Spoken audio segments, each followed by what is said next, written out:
her framing, all of her frames are so wonderfully integrated, and she takes pieces found in the markets, tinware, whatever, found objects, applies them in such a fashion that we get a glimpse of the living Baroque art.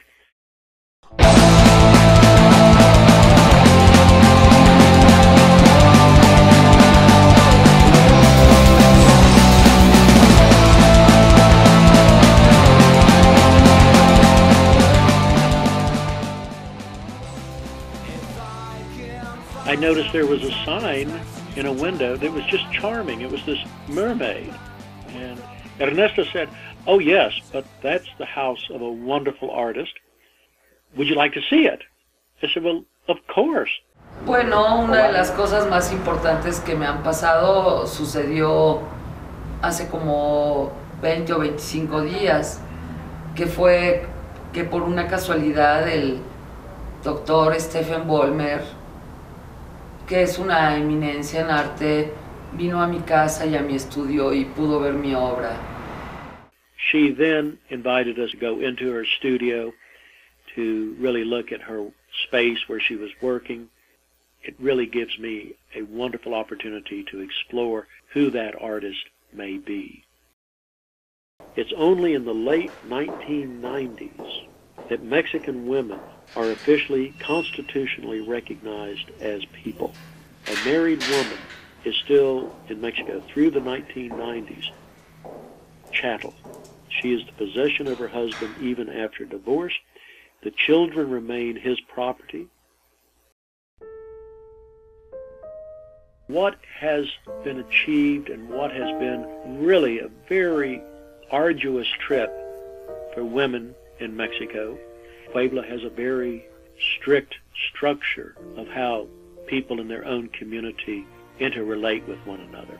It's a city where women have long had a very important position, but also needing to conform to prescribed rules of social order. She's putting herself out there up front, displaying a degree of irreverence within a community that is noted for its conservative positioning. Often, she's willing to take the direct blow because they are self-portraits in many cases. It's like the one that she calls the Chingo Poblana. Well, we all know of the China Poblana. And here again, she throws herself into a self-portrait. She's seated in the China dress. But in English, it's pretty hard to translate comfortably for a lot of people because it says basically the fucking Poblana, meaning woman, as opposed to even the male. But what it is, it's really discussing the role that many of the women have had to play within the social mores of the community and the nation at different times.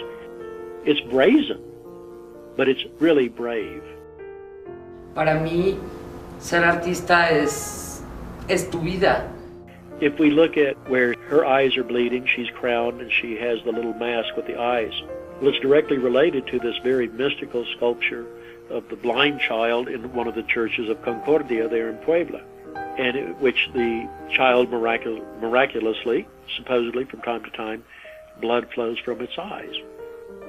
So it takes a very brave person who's willing to challenge a system on the local level where people know her family, know her, recognize her, and I think this is probably one of the greatest challenges that she's faced. I'll tell you what, I'm somewhat jaded in the sense that I've seen a lot of art in my life, and there's very little that really excites me the way that she has. She has this phenomenal mind in which she's organizing things in her head long before we ever see it or ever realized. The result of which, every piece I saw is so wonderfully composed, so wonderfully executed in a degree of discipline that underlies the superficiality, oh, it's kind of pop or folk. It's simply much more sophisticated than, oh, it just kind of came off the streets. She's pre-selected, she's isolated, she's determined. She's good, I'll put it that way. She's very good.